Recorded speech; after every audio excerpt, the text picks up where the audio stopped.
Hello there guys, my name is Jay or the A and welcome to the UESC Spotlights, where some of the entries that you guys send through to the competitions I'll be having a look at and showing you guys on the channel and giving them a bit of a shout out, because some of these builds are some really quite special things and they're very cool and wondrous to look at. So what we're looking at today is the Atlas II Explorer, and this is by BoredArsonist, who submitted this as a ship for the competition. Now for anyone that doesn't know what the competition is about, you've got to build a colony survey vessel and or a CSV, and what it's meant to do is it's for like exploration purposes, and it'll be a ship that you'd send out and you know, find things for you, and then you'd mark them for you to come back to and whatever else. So it is like a surveying vessel. It looks at what's around you, marks it all up and maps it all so you can come back to it at a later date to actually use what you've marked or whatever. So the Atlas is beautiful, may I say. I love the general look of it. It's very sleek. If you look at the top, there's nothing that really protrudes besides the back section with these fins, and it does look really super sick and super sleek. And I like the colour scheme as well. The colours go really well together. You got this blue stripe on the top and then the white that comes in, and the accents of grey, and it just all seems to flow.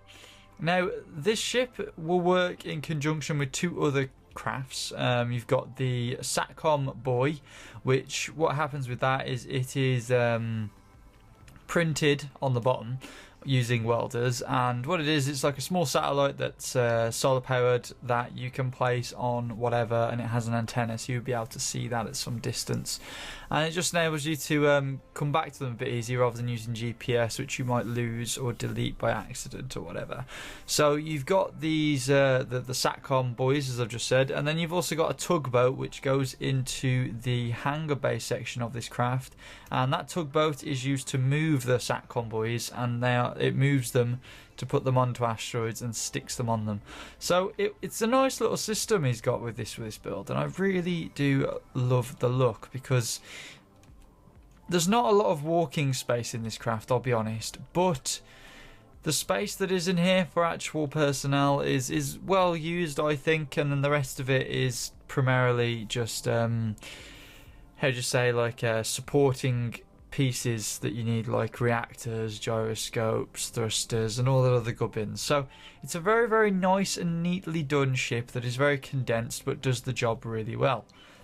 And what we'll be doing is we'll be going through the insides of it, which there isn't a lot to it, and then we'll be going and trying to land it on the planet below, which is a 40-kilometer planet, which is quite a big planet, I know. I figured the bigger the better, so we're going to try it on that, and I think for future sort of reference, I'm gonna use this planet for all the landings that I do with any other ships that I look at and review.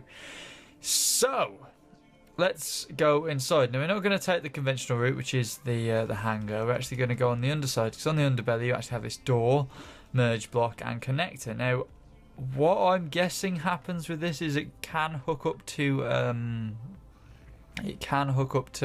stations and things like that. You could potentially use this as like a boarding section for other ships. So if another ship has got like a boarding section that could sort of touch this and connect, you can do.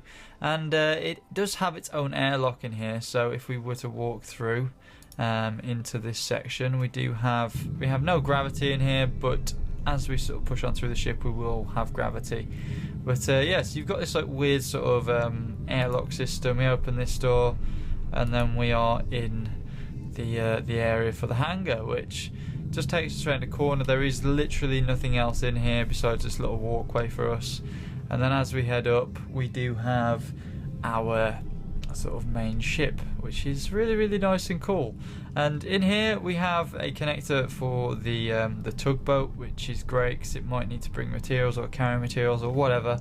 And we've also got our air vents there, as well as some cargo storage over there that we can access, which might be, I think it's connected to the rest of the ship.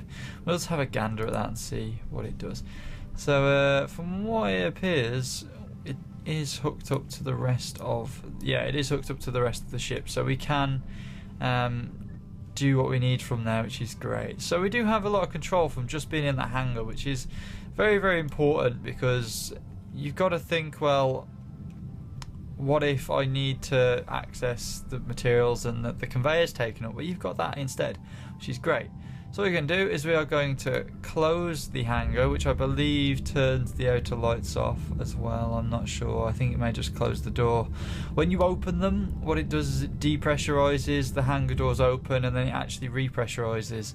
And this turns back to yellow because it's not going to be giving out any air but until the air is sort of pressurized, but it turns it to it, so if you wanted to close the doors you can, and like we've just done there, it just repressurizes automatically. So we do have this back room now, which is just off from the hangar area, which is for cryotubes. So we've got 1, 2, and then we've got we've got a gyroscope up here. So we've got 2 cryo chambers here as well as an assembler, so we do have some other bits and bobs tucked away in here quite nicely. We've also got a programmable block, which I believe probably runs some of the scripting that's in this, like the master scripting or whatever else. But yeah, I like this bit of a maintenance room, which is quite cool. So we'll close up that and we will head on through to the cockpit and everything, the bridge. So what we have here is we have a gravity generator, which is just again tucked away here. We actually have, if you actually look very carefully behind there, we have the air vent. Of course, the gravity generator allows the oxygen to pass through its block, so we get oxygen through here, which is a nice little idea. It tucks it away and sort of hides it a little bit, which is cool.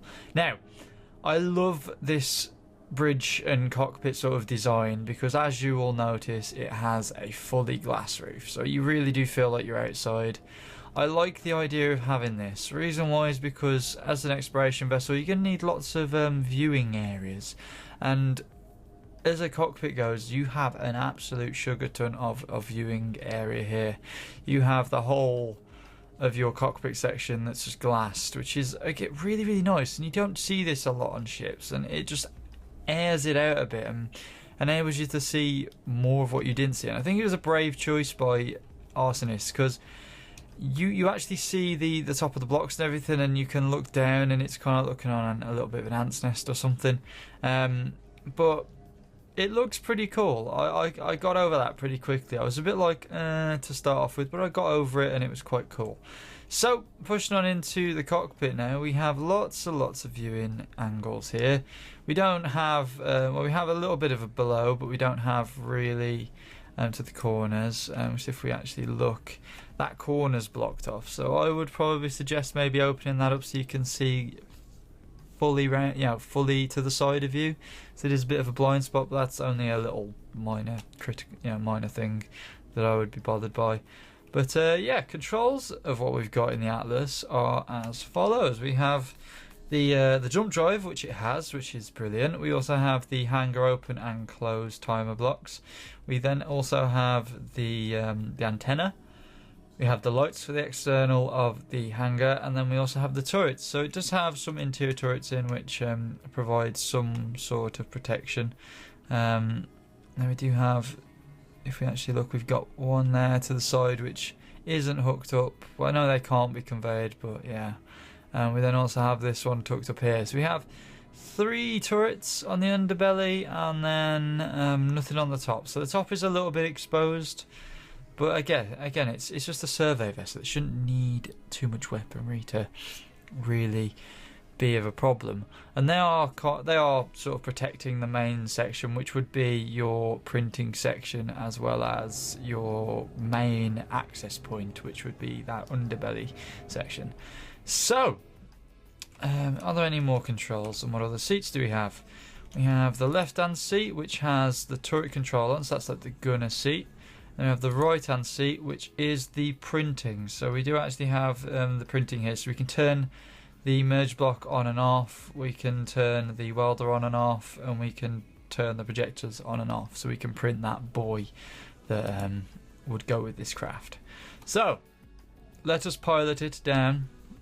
I actually think I've got some rotation on, so we'll pick out that spot there, shall we, right there. And we'll see exactly how well this thing flies. At the moment it's getting up to speed. We're not having any power usage issues or anything like that.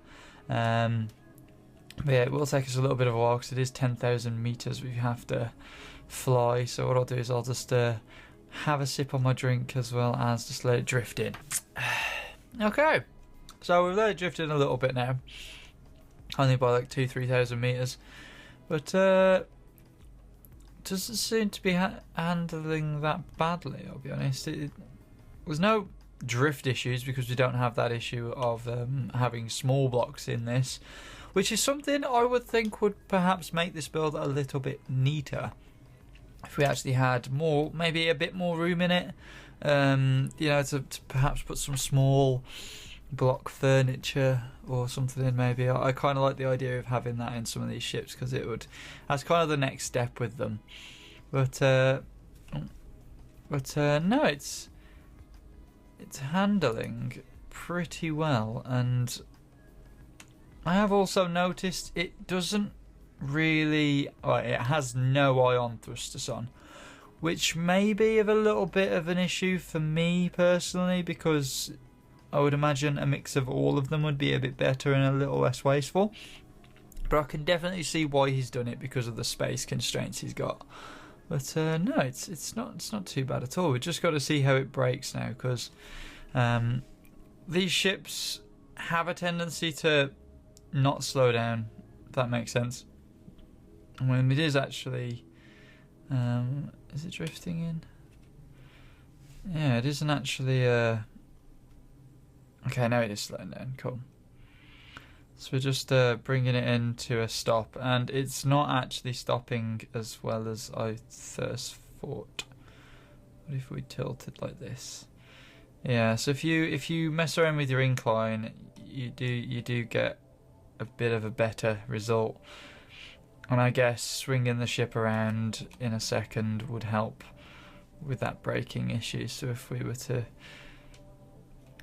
sort of give it some welly, spizzle it round, and use all the other thrust to stop it. So there we go. So it is coming to more of a stop now. About 50 meters a second. 40, 30. Okay, so it is dropping down now that the atmos are kicking in, which is great. So that isn't too much of an issue. We're just gonna make sure that it stops without slamming into the ground here. And we'll park it and just give a bit of a sort of review over, I guess. Are we close? Are we getting close? Okay. I hate parking ships in first person. You just can't see what's going on, and you haven't a clue what to do. Alright, so landing gears are just locked on. I'm gonna just correct them because they lock on way too soon.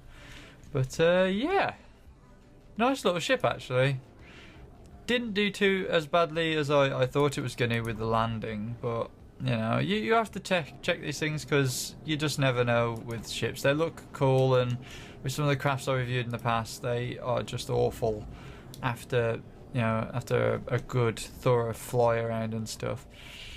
But no, that is it's a pretty decent ship, I would say. If you guys would seriously need a vessel for just general exploration and stuff, I would seriously check this out. It's such a nice, neat little design.